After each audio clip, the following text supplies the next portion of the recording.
Good evening, I'm Bo Williams, and welcome to The 7. Let's get a look at the big 7 stories right now. And topping the list for us tonight, firefighters working right now to get control and keep control of brush fires in parts of East Tennessee. We're now getting a better look at one of those fires. This is a live look for you right now. This is out of LaFollette.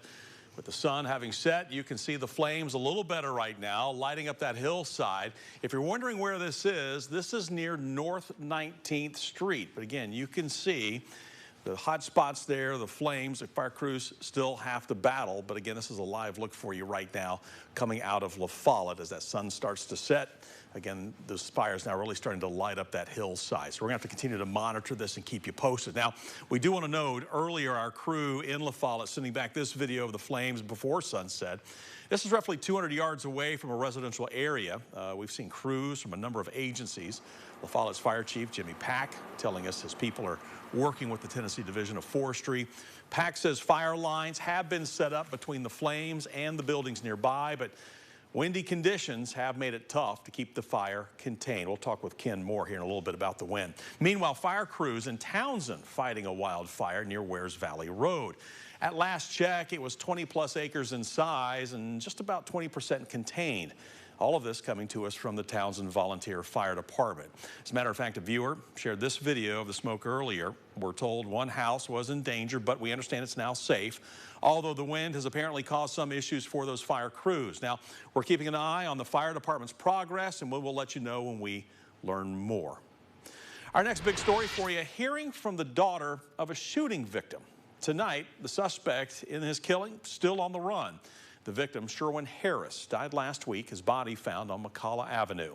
According to the Knoxville Police Department, Harris and James Perry III were in some type of argument. Police claim Perry shot Harris and then took off. May Rogers describing her dad as having the biggest heart and someone who always made her laugh.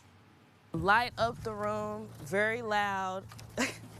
When you felt his presence when he came in the room, like every event, I'm gonna miss him because I'm gonna be waiting for him to walk through the door.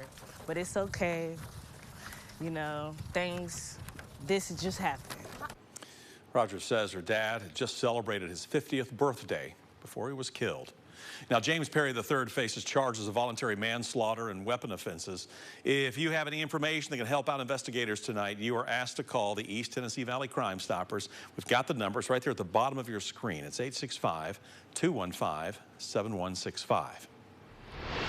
Next here at 7, a big investigation netting another arrest. More than 3 years after the January 6, 2021 Capitol riot, new cases keep coming to light. The latest involves another East Tennessean. Devin McNulty, a 28-year-old from Loudon, pleading guilty yesterday to a charge of assaulting, resisting, or impeding officers. The U.S. Department of Justice just released court documents walking us through the investigation. According to those documents, the FBI learned about McNulty through an anonymous tip. Then the FBI confirmed that identification using pictures and surveillance video, comparing it to a poster for a mixed martial arts fight that McNulty participated in. The FBI tells us McNulty was seen on camera climbing a wall of the U.S. Capitol. Other footage appears to show him pushing directly against a police officer's shield. McNulty was arrested last summer in Atlanta. He is set for sentencing in June. Well, now to a big tribute for a Knoxville native who died while serving his country. Knox County Commission is expected to vote Monday on a permanent memorial for Specialist Jeremy Evans, a soldier and Gibbs High School graduate killed when an Army vehicle overturned at a training area in Alaska. There are now efforts to name part of State Route 131 on East Emory Road Specialist Jeremy Daniel Evans Memorial Highway.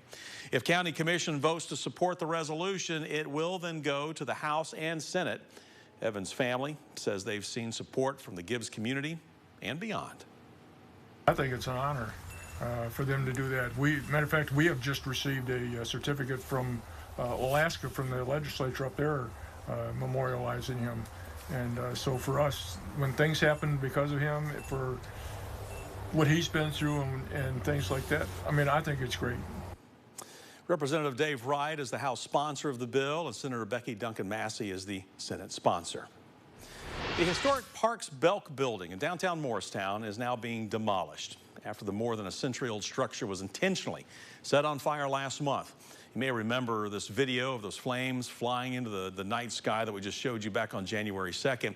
A man now facing arson charges admitted to police that he entered the building and used gasoline to ignite flames in multiple locations throughout the building.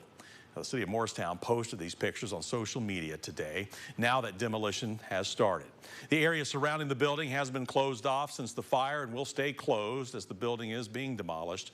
As we've told you, despite the financial hardships this has caused, the building's developer plans to rebuild. A conceptual plan was presented to city leaders only a week after the fire, and we're told the goal is to replace the building with a similar structure to honor the building's legacy.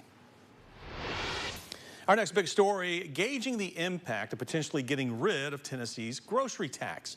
The bill would essentially change how local governments tax food, goods, and ingredients. Senate Bill 2520 would give cities and counties the option to cut or reduce their grocery tax if wanted. The current grocery tax rate in Knox County, 2.25%, with the state average being roughly 2.5%. The financial director for Knox County, Chris Caldwell, says right now the county is handcuffed in terms of the potential to do away with the local tax if the bill does pass. Knox County and the city of Knoxville gives 72% of sales tax to the school system for operations because of a ballot referendum in the 60s that mandates that. So if we were to reduce sales tax on food, it would reduce the amount of funding going to schools, which would make us in breach of our obligation of maintenance of effort for the school system. Yeah, the bill is set to be talked about on the State Senate Finance, Ways and Means Subcommittee on March 5th. We will, of course, update you if the bill closes in on passing.